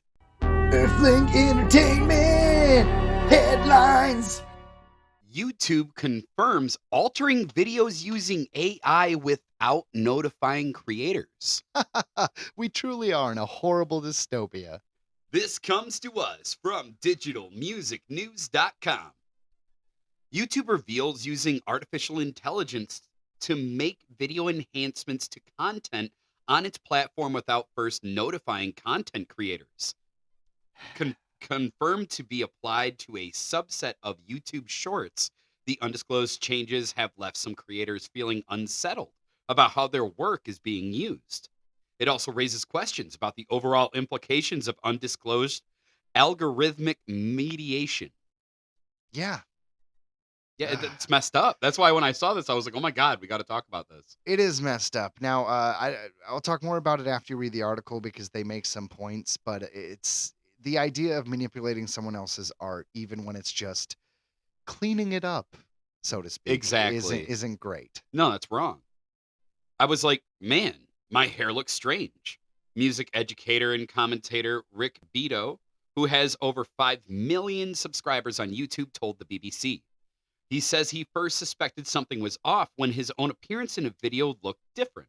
Upon closer inspection, he thought he looked as though his skin had been digitally retouched, as if he had used a filter. Guitarist... It's like, yeah, one of those weird Instagram filters. Be like, my eyes are big and I have little lips and I look like a weird Asian girl. It's like, why am I a dog? Yeah, that's like, I look like an anime character. Oh, now my eyes are crossed, my tongue is out, and I'm a sexy anime character. I don't remember doing that. It's like, I was talking about fixing a car. I'm like, my God. That'll get you more subs. Yeah, it's true. To be fair, they did open up an OnlyFans. Speaking of OnlyFans, Earthling Entertainment. No, I'm kidding. Continue. Oh, sorry. Guitarist Rhett Shull reported similar discrepancies in his own shorts. He noticed what he just... I don't know why. I'm immature, so that just made me laugh. Discrepancy in his own shorts. Sorry, I'll continue. They say it's 4 inches, but when I measure it... All right. He noticed what he described as an artificial aesthetic in which his features had been over-sharpened. He says, if I wanted this terrible over-sharpening, I would have done it myself, said Shull, who later posted a video about the issue, which has so far gained over 700,000 views. It's true, though. Like, yeah. I mean, if I want any kind of weird post effect, it should be because a lot of these people are just doing content for content. They're like, let's open this box of makeup. And I don't mean to diminish. I'm just saying that is one form of content. Whereas others who are doing skits and things like that, they take a real filmmaker approach, and every shot and every design and post and every, color correction is a choice. And when you manipulate that, you are changing the vision of the people who created these videos, which isn't right. It's the same It's thing not. No. yeah, it's the same thing that happened when VHS came out way, way, way back in the day. Is TVs were square, movies were widescreen. So when they came out on VHS, you had a choice of making it widescreen, which had the black bars above and below, Yep. or you could make it fit the TV. Sometimes, in order to capture everything that happens on a film, they would do this thing called pan and scan, where they would take that square image, the size of the TV, and move it across the widescreen image in Mhm. order to see a widescreen shot that would otherwise be cut off. So the actual movie, it would be just kind of like this landscape, where in the version that you'd see on television, it would literally pan left to show the guy in the background. And a lot of filmmakers felt as though that hey, you're fucking with my vision. I didn't put a pan there. You're messing up the pace. And while that might be kind of a really la-di-da comparison, I'm just saying an artist creates everything with intention or leaves things with intention. And when you arbitrarily decide where things can be improved, whether it's a machine, AI, or a company, it's a fine line between changing someone's vision and censorship. And they worked hard for this shit. They pay producers. They pay people who do these things. It was a lot of work. It was a lot of planning. I mean, yeah, when you get to the point where you have millions of subscribers, you do have enough money and you do have a team, and it's not just, one guy doing everything. Exactly. On social media, other creators have been sharing evidence of unusual edits to their content going back as far as June. Users have reported skin textures appearing unnaturally smooth, fabric folds appearing exaggerated, and small details such as ears occasionally appearing distorted. While some of these alterations are subtle, they're concerning enough to raise questions about what else YouTube might be changing without creators' consent. Rennie Ritchie, YouTube's head of editorial and creator Try that name liaison- again. Ren Ritchie, I guess, YouTube's head of editorial and creator liaison, stated on the former Twitter that YouTube had been testing traditional machine learning technology to unblur, denoise, and improve clarity in videos during processing. He compared this process of enhancements made by modern smartphones when users record video. Yeah, and I do get the argument. I mean, what they're basically saying there is generative AI, which will take all this information and create a brand new image, is attacking creators and art. Whereas their argument is that this is just sharpening a video or cleaning up audio very close to what it already did when processing for YouTube. This is just the next step. And it's a fine line. That's the bottom line, because it's all what you're doing there is you're deciding what is a just arbitrary touch up versus changing a vision. And that should be left to the artist. I agree. Everybody gives George Lucas crap for the special edition, but it was his. That is true. That so is he true. he could do what he wants. So Yeah. Oh, well, that's a whole different can of worms. I So we're- know, yeah, it is. We're going to skip commenting more on that. But, something just as nostalgic. Do you remember all the Broken Lizards movies? Broken Lizards. Yes, so they're the comedy troupe, Broken Lizards. They did Super Troopers. They did Club Dread and a bunch of other things. Beer Fest. The Beer Fest, the Slam and Salmon, which I really liked. They even did That was good. They did a movie recently called Quasi. Only came out a few years ago, and it was like a Quasimodo funny movie for it was a Hulu original. Okay. Yeah. Well, the guys are back for headline number 2. Super Troopers 3 is happening now. This comes to us from Deadline.com. The Vermont State Troopers are back for a third go-around in Searchlight Pictures' Super Troopers 3 with the Broken Lizards gang going before the cameras right now. I even saw footage of them, back scenes already. It's been sweet. The Troops member Chad Rasagar. Yeah, I know it's hard. It's an Indian name. It's Chandrasekhar. yeah, pretty close. Yeah, we'll just say yes. No disrespect. It's hard to pronounce that name. He's back to direct, and he'll be reprising his role as Thorny on screen, along with buds Kevin Heffernan, Steve Lemmy, Paul Soder, Eric Stolhansk, who are back in their respective roles of Farba, Mac, Foster, and Rabbit. That was much easier to read those names. Also, I just think it's funny because you have an issue. It's my saying, Achilles. yeah, your It Achilles is heel my is Achilles names. heel. And I just think it's funny because it's like if it's music, you know these names, you remember these names. But then when it's entertainment or movies, even if it's a character or a movie of something you've seen, you're just not as good at the names. I'm just not. I know. I'm I just know. not. Basically, the entire crew from every other movie they've done is back. Also back are Brian Cox as Captain John O'Hagan and Marissa Coughlin, Ursula Hansen. Yeah, Ursula. She's been around since the one. She was good character. I was surprised. They kind of okay, so it was cool that they brought her back for the second movie, but when they brought her back, they kind of just got rid of her for the entire movie. They were like, "Hey, this character's still here and she's still a part of the world. Anyways, bye." Oh, One of those. I haven't seen Super Troopers 2 in a while. Well, it's not as memorable for sure. I like the Canadian jokes and stuff, though. I don't know. I find, as a Michigander, Canadian jokes to me are hilarious. Fair enough.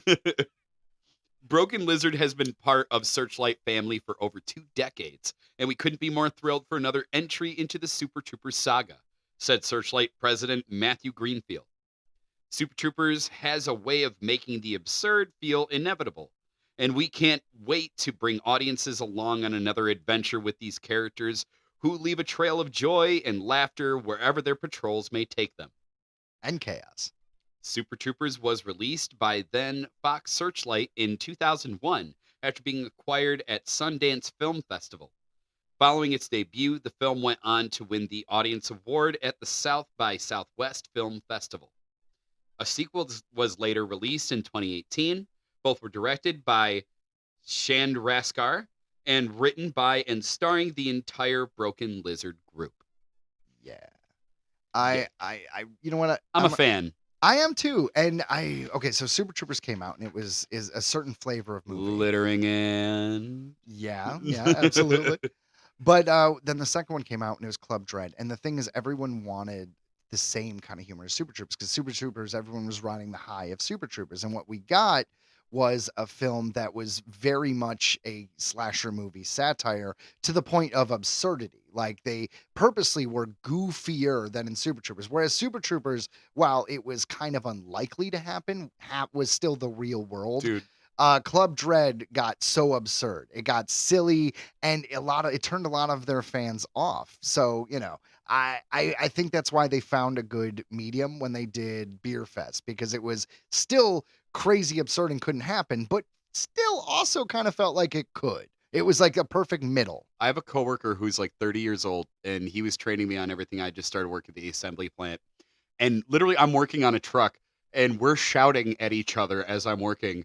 Hey, you, bear fucker, do you need assistance? And that's so it's still relevant today. Like it's still like just the original Super Troopers is still relevant today. We're still doing, and like I said, the littering and sometimes their first film is the breakout no one ever quite tops it, right? Like Super Troopers being their first one. Someone would say Kevin Smith with Clerks. That's why they keep returning to it. That's why we got Clerks 3. That's why we're getting Super Troopers 3. I'm not even supposed to be here today. Are you excited? I'm going to see it. Oh, dude, 100%, dude. No, I'm a huge fan of these guys. I've seen pretty much, I think everything they've done, honestly. I've seen a lot. There's probably a couple I've missed, but other than that, I'm a fan. And honestly, Beer Fest and original Super Troopers, definitely my favorite. I think Beer Fest would probably be my favorite out of all of them. I will say an unsung hero would be the Slammin' Salmon. That was really Kobe Sanders. Was in that Slammin' one. Salmon was really good. That one was Michael Clark Duncan before he died. Where he ate the engagement ring. Yeah. Olivia Munn was in that on one a very early role. I remember at the time, all Olivia Munn that I was aware of, she was in what was it, G4, which was a channel. Yeah, that's right, a channel on cable, and it was basically video game internet before the internet. They had video game reviews, and it was What Culture or IGN, the channel essentially. Well, she was the co-host of a show called Attack of the Show. And Oh, I remember that shit. yeah, well, that's what she was started in. Her and a dude named Kevin something with an F, Kevin Federline, maybe not Kevin Federline. That was Britney Spears' ex-husband. But the point is, up Oops, until I the did it point again. of Slammin' Salmon, I hadn't seen her in much, and I was like, oh crap, it's Olivia Munn from G4. And then she, I don't want to say blew up, but she had a respectable career and still does. She's married to John Mulaney. Yeah, they have a kid together. The stand-up comedian. Yeah. Oh, Spider yeah. I Pig. know John Mulaney. Yeah. Yeah. No, he's cool. He's funny. That has nothing to do with Super Troopers 3, which I will see. I will see as well. So, I think Transition to headline number 3. Insert here. Clive Barker's Books of Blood returned to shelves with fresh reissue of volumes 1 through 3. Ooh. My This- buddy Tessa will be happy. This comes to us from bloodydisgusting.com. Clive Barker's Books of Blood are returning to bookshelves this coming Halloween season, with Penguin Publishing Group reissuing volumes 1 through 3 in time for spooky season. Makes sense. Good time to release it. This refreshed edition includes an introduction by Clive Barker and an all-new afterword by Grady Hendrix, who writes, Barker has no patience with the status quo. He's on the side of the monsters. Yeah. I always like the perspective of a different kind of thing. Just to take a quick pause from this story, I will say that there's a movie called Good Boy coming out, and it's a Yep. horror movie from a dog's perspective, Yes. and I couldn't be more excited. I'm excited for that as well. Yeah, my favorite part of the Stephen King book, The Stand, was the one chapter that was from the dog's perspective. I don't know why. I like it. It reminds me of there was a Dean Koontz book called, I think it was The Watchers, Oh, yeah? and that one had like a golden lab that knew that you could like really told the story basically. It was good. It was a good one. That was a good one. Yeah, so Clive Barker always taking like the monster side or point of view, or at least doing it a lot in his stories. I'm a fan. I like that. Yeah. Brimming with Barker's signature blend of queerness, grotesquerie, cosmic awe, and myth-making, the new edition of the Books of Blood is now available from Amazon and other retailers. With the publication of Books of Blood, Clive Barker became an overnight literary sensation. His tour de force collection of brilliantly disturbing tales demonstrated a genius for dark invention that rivaled Poe and Sade. He was hailed by Stephen King as the future of horror and won both the British and World Fantasy Awards. What's funny is most people in our circles, they know him because of Hellraiser, and they know him because of like the properties that get turned into other things from his books, not his books himself. Yeah, I was about to say, honestly, Hellraiser, I like the idea of Hellraiser, but I hated the movies. all like, of them. I- Well, yeah, yeah. only the first one was really based on anything Barker did. And honestly, the first one I thought was weird and terrible. I didn't like it. Like, I loved like the Cenobites and stuff. Like, they're cool. I like the idea, the puzzle box, but the movie itself, me. I like the fourth one. It was in space. Oh my God, I gotta see it. Yeah, it's pretty good. So now, with his numerous bestsellers, graphic novels, and hit movies like Hellraiser films, Clive Barker has become an industry unto himself. It is his powerful writing style and arresting imagery that have made Books of Blood a classic and Clive Barker a cult phenomenon. Phenomena. As Louise H.C. wrote here on Bloody Disgusting, Barker's Books of Blood are fondly remembered as some of the best scary story collections ever put to paper, or skin for that matter, with the author standing toe-to-toe with giants like Stephen King and Edgar Allan Poe. No disrespect to Poe. I know it was I don't know. It was. He's not that scary to me. I'm sorry. I get it. It was of the time, and there's some classic stuff there, but like, I don't want to throw some shade, but Poe's The only one that I mean, scared me you want was to be like, super goth, cool, love Poe. I have a Listen- picture of me next to his grave. Sorry, I don't mean to interrupt. no, you're good. Listen to a reading of The Raven, like when you're like sit in the dark and light a candle and Something listen rapping on my chamber door. I said, nevermore. no, like for real though. Yeah. You listen to a good reading of that, it's a little chilling. It's a little chilling. Or, and hear me out, find the Simpsons Treehouse of Horror where they do it in 12 minutes, and it's gonna be you're gonna get the gist. It's fine. Okay, sounds good. You know, it's kind of like H.P. Lovecraft. I love Lovecraft. I love the monsters. I love Cthulhu. I love the whole idea of the ancient gods and the underwater city. It's all great. But occasionally he does this weird little cop-out thing where he just talks about something, and instead of describing it, he's like, the face of the monster was too horrific for man to comprehend. And you're like, oh, didn't want to think too hard? Didn't want to describe those claws? It's scarier in your mind. No, thanks, Lovecraft. Thanks, I'll just do the work. It's like, yeah, thanks for printing this book with a bunch of blank pages for me to fill in the gaps, you dick. That's the shark isn't working method right there. That's what that's exactly what that is. Well, with Spielberg? Yeah, that is Jaws. That is the shark's not working. So, Well, it's more menacing to have his let's- point of view. let's start writing differently here. Let's Bruce ain't doing it.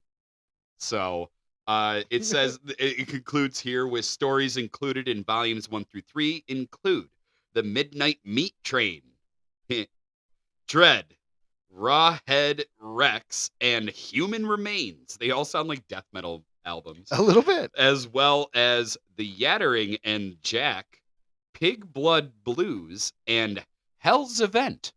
Yeah. Well, I don't know about all those short stories, but I will say Midnight Meat Train is a movie starring Bradley Cooper. Okay. And it's gory as hell and really gross. So Oh. if you guys are looking for a horror movie and you like Hellraiser, Midnight Meat Train. Bradley never even heard Cooper's of in it. Dude, I'm down. Yeah. Rockets in it? Yeah, I guess so. So is what was Jor-El? Yes, the father of Superman. Oh. Yeah, in the new Oh, Superman. Have you seen the new Superman? It's Jor-El, right? Gerard Butler? No, that was the old Superman. The new Superman, the one that came out this summer. See, I haven't seen it yet, so I don't know. Well, you're the only one. I It just know. passed 600 million, which is surprising that it's kind of a low number because that is the highest grossing superhero movie of 2025 so far. So That's- every superhero movie that's come out so far, this is the first one to make it past 600 million. That's super. Duper.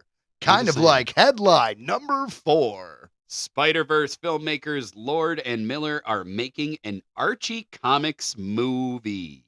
Finally. This comes to us from IGN.com. Phil Lord and Christopher Miller, the famous filmmaking pair known for Cloudy with a Chance of Meatballs. I Love it. that movie. Love it. It's so good. The Lego Movie, hell yeah. 21 Jump Street, The Mitchells versus the Machines. And The Mitchells versus the Machines is so fucking good. hell yeah. Yeah, no, it's on Netflix. Check out the Mitchells versus the Machines if you haven't yet. Great animated film. And the Spider-Verse films are about to tackle a new, unexpected project. They're making a film based on the Archie comics. Yay! As reported by Variety, Lord and Miller are producing a new live-action movie based on the comics, though as of yet there are no specific details about what story it will tell. We do know that Tom King, author of comics such as Marvel's The Vision, DC's Supergirl, Woman of Tomorrow, and various Batman and other DC projects, will write the screenplay. We are longtime fans of Archie, Veronica, Betty, and the gang in all of their iterations, the duo said in a statement. Yeah, and there's a lot of iterations. It's like Scooby-Doo. There's like, remember the one that CW did a few years ago? It was like an 8-season thing, and it was just like Dawson's Creek, and they were all super sexy. No. And then Jay and Silent Bob just met Archie and his friends. He tried to get like Archie to have a 3-way with Betty and Veronica. A lot of fun.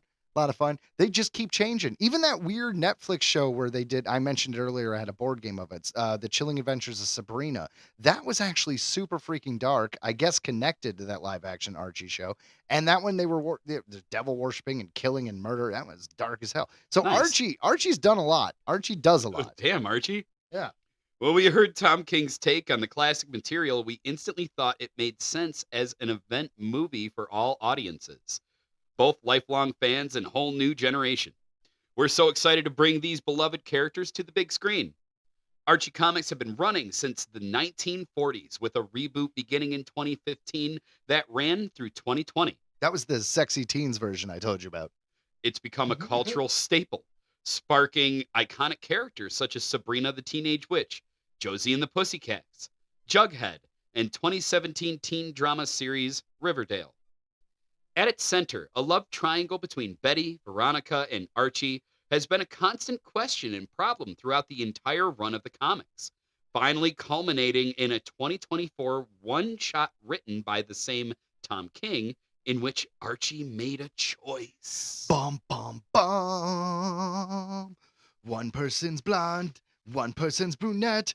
And I think it's funny because it's the 40s version of like, this is the exact opposite. Whereas nowadays, be like, no, there's other races. We can be more diverse than just that one is the brown hair and that one is the blonde hair. Right. This is perfectly acceptable and fair. There is absolutely no other choices besides these two women archetypes. None whatsoever. But everyone jokes, right? Like Archie comics, like who actually reads Archie comics? Dude, apparently a lot of people. This They is keep evidently a making thing. stuff. Well, it's been around since the 40s. The 40s, dude. It is 2025. It is, what is it, 15 years away from being 100 years old? Yeah. Like, Jesus. 85 years ago. Yeah.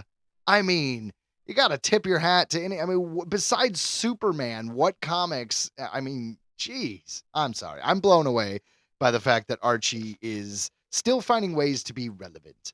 You know? Evidently so. I'm sure it's going to be funny, though, right? Like, they can modernize it, make it funny. So, I don't know, man. I have never read an Archie comic in my life. Me and either. because of the Jay and Silent Bob crossover, my interest has been piqued. For instance, because I am not an Archie reader, I had no idea that Josie and the Pussycats came from Archie because they do look similar. They do, but I'm used to the Hanna-Barbera cartoon. So in my head, Hanna-Barbera, the company who made Flintstones, Jetsons, and them, I thought they made Josie and the Pussycats. And it crossed over with Archie now and again because that's what was popular, but I didn't realize it actually stemmed from the Archie comics. And Jabbermouth. That That was unrelated, I believe. was Hanna-Barbera. Yeah, but that wasn't anything with the Josie and the Pussycats. You never knew. Well, They had a band. I mean, apparently we could just take what Marvel's doing now and other companies have just been like, anything that has ever existed is just part of the multiverse, so it all exists. It's fine. And, it's kind of like the prequels to Captain Planet. Avatar: Last Airbender. It's I hate you so much. All right, we're done with that. And this is headline number 5, the final headline. Bum, bum,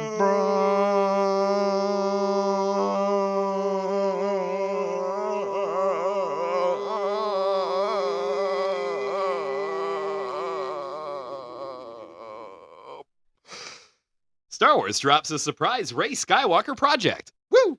This comes to us from Collider.com. Although there have been no concrete updates on Daisy Ridley's new Jedi Order project, Star Wars has decided to move forward with another Rey-focused project without her. Yeah. You know what? We don't want to pay you. That was pretty much it. Let's be honest. Because this isn't a movie, so we don't have to pay you. A new Audible original titled The Jaws of Jakku has been officially announced on the eve of the 10th anniversary of The Force Awakens. Holy crap, that was 10 years ago. I know. That's horrifying. The book was written by New York Times best-selling author Kevin Scott and performed by Helen Sadler. Jake Bartik did the cover art for the novel, which shows Rey braving the sands of Jakku with BB-8. Yeah, she looks exactly like she always has. She's in her Rey robes that With have a little that half weird, cape thing. yeah, the cross across the chest with the blue lightsaber. Little BB-8 being BB-8, just doing his thing. Doing his thing. The audiobook will be released on Thursday, October 9th. Star Wars The Jaws of Jakku is set between the events of The Last Jedi and The Rise of Skywalker. It will follow Rey as she struggles under the training of her new Jedi Master, Leia Organa. That'd be kind of cool. Yeah, because they're about to say the exact same thing, but we never really got to see it. They just kind of said, "Oh, Leia did some training with her," like Right. a throwaway line. Pretty much. Fans didn't get to see much of Rey's training from Leia outside a few minutes at the beginning of The Rise of Skywalker, so this is welcome news for those looking for more content from the sequel trilogy. I mean, it would be nice if we just cleaned some of the rough edges in that sequel trilogy. It'll never happen. I mean, it is happening. That's what this is, but continue. I guess you're right. Yeah, right. Slowly.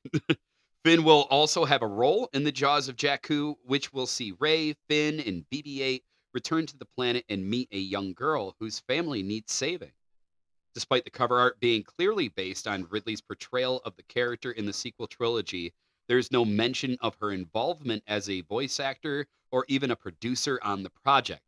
Star Wars The Jaws of Jakku will be released on October 9th this year. Yeah, absolutely. I don't know why she would be a producer. I don't know why she would be a producer.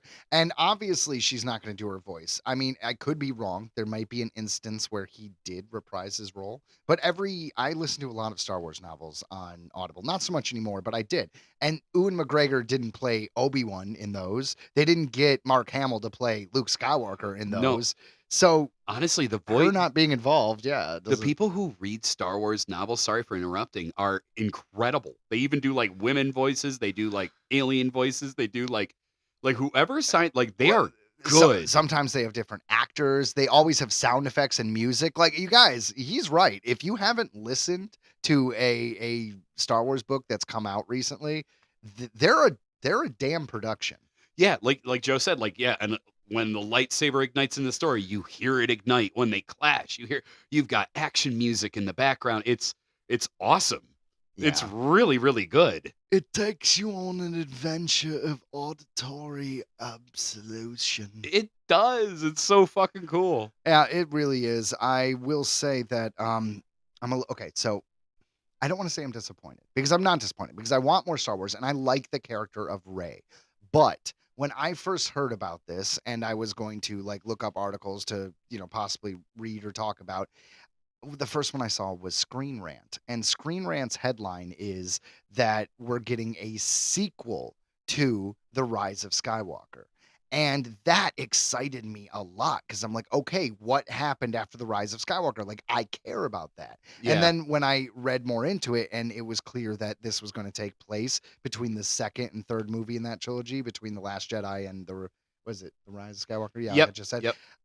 My interest went down so much, because because you already know how things are going to end up. Well, I don't really care about that. Like, the only stakes are this little girl they're going to help is are they going to help her, or is the little girl going to die? Well, Disney owns Star Wars, so little girls don't die, parents die, because it's Disney. That's right. But so where are the stakes? You know what I mean? We know all our characters. We know where they're going to end up. Leia's not going to die till The Rise of Skywalker. Like, there's you're just going to tell me a story, which is fine. It's the same problem I had with the Firefly novels. We're talking about Firefly again. Here we go.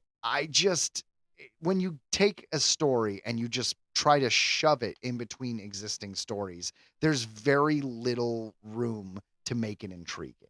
I see where you're coming from, but I think we actually just talked about it before. I love the book Shadows of the Empire, and that takes place in between Empire Strikes Back and Return of the Jedi. And I loved it. Like, there was a lot of funniness to it. Like, the fact that, because Han told Leia, you're in charge of her now. Like, you are you need to protect her. So literally, she couldn't even go to the bathroom without having a Wookiee standing outside, just, no matter what, because she complained about it and shit like that in the book. Like, I'm always trying to duck out. This damn Wookiee's following me everywhere. I love Chewbacca, but he is getting into my private business. It's like, I'm finally I think I lost him. Then just, oh Jesus! God damn it! God damn it, Chewie! Well, he's so furry, he can just sneak right up on you. Yeah. Yeah, he's all soft and furry and quiet. And You know what? cuddly. Everyone's commented. I shouldn't say everyone. A lot of people have commented that Chewie, being long-haired, shouldn't he be in like a kind of a frozen area, or like have his planet be cold? But Kashyyyk is like a jungle planet, and George Lucas always said, "Well, look at the orangutan." I was just about to say the orangutan. The orangutan, yeah, and that really kind of changed my view on Chewie. Although, if that guy kept popping up every time I wanted to take a piss, I don't know if I'd be a fan of that. See what I mean? So there are some cool things you can get from it, you know what I mean, from in-betweener stories, but I get what you're saying. Would I rather know what's going on afterwards? Definitely. Okay, Because you already know how it's going to end up. well, like okay, so I think they didn't do a sequel, like a direct sequel, like Screen Rant implied, because they don't want to mess up that possible new Jedi Order movie that isn't going to happen, but they say is still going to happen with Rey, right? They don't want to do anything after the Rise of Skywalker because they want the thing after Rise of Skywalker to be a movie. But I would propose that you could do a very captivating story with a character you don't even give a crap about, right? Like Right. they basically wrote out the character of Rose in that third Star Wars movie. So you remember her, right? Yeah, Yeah. I remember the unfortunate kiss. Like, it was so strange. It wouldn't have been strange if they, in the original script, and there was more build up to a possible romance between Rose and Finn, and because I they feel like chose Finn, to cut all that out, it made it a little jarring. But that Finn- aside, Finn should have died. That should have been his hero arc. He should have crashed in there and did an Independence Day and saved everybody. if they weren't going to make him a Jedi like they implied he was going to be, then yes, he should have died. There. But yeah, But what I was going to say, what I was trying to get at, is you take a character like Rose and you do a audio drama or a novel or anything about her, because I hate to say it, not a lot. You're not going to piss anyone off if Rose goes off on her own adventure after the Rise of Skywalker. You don't have to mess up the canon for any future stuff you do. Get her on a damn space whale, put her in a different galaxy, and then you can do whatever the hell get you her on want. a damn space whale. I'm just saying. And then you could do whatever you want with that character, right? She could live, she can die, she could become a hero, she can get a sex change, she could turn into an alien, she could marry an alien. All her kids could be spider babies that eat her body and then take over the planet like a plague. I'm just saying you could do anything. Maybe she gets a solitary life like Luke. Maybe she decides that she wants to go back to being a bomber like her good old sister, and she joins a different military in a different galaxy to join a different war, and it's called Star Wars 2, The Second Galaxy. More wars Even warrior. in all the stars. Bummy, Longer bummy. time ago. In a world where fire in space can happen and sounds can go through a vacuum. Pretty goddamn far away. Anyways, I all jokes aside, Anyway, I have an Audible subscription, so I get this audiobook for free, so I will totally listen to it. And it's a short one. It's like 4 hours. oh yeah, Yeah, not bad. I've already pre-ordered it, because why not? Why not? Like I said, I've listened to a lot of these on audio. I kind of have the canon Star Wars timeline in novel form. I've fallen off for the past like maybe year and a half, so I'm sure I missed like 5 or 6 books. But for the most part, I've got the whole canon timeline, and I'm behind on the High Republic, and now the High Republic is going to end, and it didn't have as much intrigue as I wanted. How high did it get? Pretty high on its Yeah, own pretty supply. high? Pretty Okay. high in its own supply. Yeah. That's good. But I think I'm done talking about Star Wars, Ryan. You are? Yeah, I think I've had enough. You have any other Star Wars things, since it's kind of related? You always love Star Wars. You want to talk about Star Wars a lot. Yeah, I collect all the Star Wars helmets and stuff like that. Yeah. And Oh, you guys, we'll show it on our socials. He's got like 10 of them up on the wall now. just 6 right now. Okay, but it's still cool. And they're all the Mandalorian ones, so they all kind of stick together. And so they released a new one on Hasbro Pulse. I usually get the helmets on Hasbro Pulse. Sometimes Disney Store has it on their website, and they even get other ones. Like I got a cool Darth Revan helmet through a different, I can't remember what the company's called, but I got that one through Disney Store. And in case you guys were wondering, Disney Store, yes, it's like probably like an extra 10 to 20 bucks that you're going to end up spending, but sometimes you can't find it elsewhere. But anyways, I digress. Disney upcharges for everything, man. If you ever try Yeah. to plan a trip to Disney, or even like their movies that are 20, 30, 40, 50, 60 years old, they're still like $20. Disney's they make their money. And they released a new. I'm on the emailing list for when they have new releases, and they did a new helmet. So I check it out, and it's a Shore Trooper. Now that's from Rogue One. That I believe it made an appearance in The Mandalorian and Right, in right. Andor. When they're on Scarif, that tropical it. island in the third act, and Yes. there are troopers. Correct me if I'm wrong, but they're the ones with like the square visor over their eyes. They kind It's of like look, brown. yeah, they kind of look like the ones from Jedi that went on the speeder bikes, right? You're right. They do kind of have that, but they've still got like the goggle style of like the classic Stormtrooper helmet. And like I said, it's got more of like a sand look to it, and it's Sure. supposed to help with the environment that they're fighting in. And it looks cool. It's $109.99. And I decided not to get it just because I couldn't help but feel like it just doesn't fit with my, I don't know. I feel like I wasn't very excited for it because I looked at it and I found myself having to Google what is a Shore Trooper. Right. Yeah. So I there's didn't even know the You have no name. connection to it. None. So I'm like, I'll save the money because I've already got a ton. I got the Stranger helmet, which I don't know if I brought up on here. It was badass. So, And guys, for those of you who don't know, The Stranger was in the Acolyte show, which is a live-action show on Disney Plus, and it was we're gonna call him Sith, but it was a dark side user with a helmet that looked a little bit like Alien from Aliens. kind of like a Knights of Ren Ooh, style. Yeah, I like that. Because that's how I took it, because he didn't view himself as Jedi or Sith. That's what the Knights of Ren were. Like, we use the Force, but we don't conform to having to choose.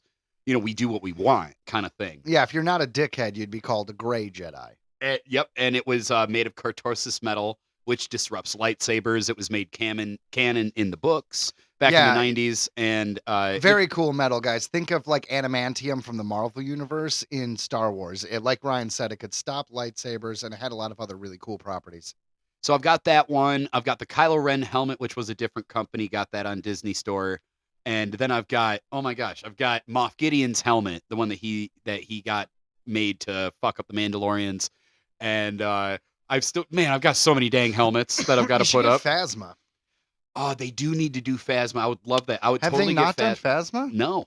See, Ryan Johnson, who, for those of you who don't know, is the director of The Last Jedi, the second one, the very controversial director who did some things of Star Wars people didn't like. Well, he killed off Phasma in his film, and she should have went through the whole trilogy. And then he killed off, And she was played Snoke. by Brienne of Tarth from Game of Thrones. Yeah, okay, they set her up to be like a main antagonist to Finn. So just to kill her off in the second film was very silly because it gave us nowhere to take Finn. It's the same thing that when they killed Snoke, and then in the third movie they're like, the Emperor somehow returned. Yeah. Oh man, are people gonna buy this? I don't know. How should we announce it? Let's do a weird hologram DLC for Fortnite. Yeah, that'll get the kids on board. And a fun Phasma fact: the reason she's called Phasma is she was from Phantasm. That was the inspiration. Was the silver balls that would drain your blood and stuff, like the weird flying spheres. Oh, that's fun. So literally, they named her What Phasma. a 'cause weird horror series is Phantasm. That was literally, yeah. That was the inspiration for Phasma. You know, they dive into her backstory in a novel, which is called Star Wars Phasma. I haven't read it yet, but I wanted to. I was really into the character, but like I said, when they killed her in The Last Jedi, it was just like, oh, what's the point now? Like, unless you're gonna tell me like when she was in her 20s, she somehow affected the events of A New Hope or something. Like, I don't care anymore. I want to see a book about that one stormtrooper that was just like traitor, and he like busted out like this crazy like double-edged like shocker bat baton that he like fought, and he like almost got him. He put up a good fight. I want to hear his backstory. Yeah. I got nothing. I feel like we've talked enough about Star Wars, but I'm happy Fine. we did. I Yes. really wanted to do some deep dive on Star Wars for Ryan because Ryan loves Star Wars so much, and I feel bad because sometimes it's kind of like UFO news where it's like a UFO came by and it looks the same as the other UFOs. It's like every Star Wars news is there's a movie we've announced that won't actually be made by a director who's great but won't actually be directing. This is the way. This is the way. And yeah, you know what else is the way? It's the way of us to leave. That's Okay. terrible. I don't know. Where's the It's door? the end of the show, guys. Thank you for listening. I'm gonna be serious for a sec. Hey guys, Do you like what we do here? Are you fans? Do you enjoy it? Do you find it entertaining? If you do, and you are one of those people who listen every week, but you don't actually download the episode, I would like to ask you to please download the episode. It really is the best way to support the show. It's basically how we get sponsors for the show. It's anything to do with revenue, which would be really great and help us keep going, is determined by these downloads. So we'd appreciate it. And another thing that you can do that will help us out is to share us with a friend, with a coworker. Be like, hey, I found this cool podcast and it's called Earthling Entertainment. My dog loves it. Yeah, and be really annoying about it, man. Just keep bringing it up, even after it's clear they have no interest. Grandma and grandpas love us. Surprisingly, yeah. Yep. Just go ahead and play it while you're over there. Put it on their stuff. Make sure that it auto downloads on their profile that you get for them. And yeah, that's basically what I've got for you. Thank you guys for listening. We really appreciate it. We have a lot of fun doing this. We've known each other a long time, and it's really cool that we get to do something like this. And 12 years old. The more people that can listen to us, the better. So please spread us around. Absolutely. Make us the VD of podcasts. That's right. If you get a little itch, give it to someone else. But it feels just as good. From all of us here at Earthling Entertainment, get some penicillin. Penicillin. Penicillin. Make sure you do that. You know what? It did it flawlessly. It was perfect. Bye. Goodbye, everybody.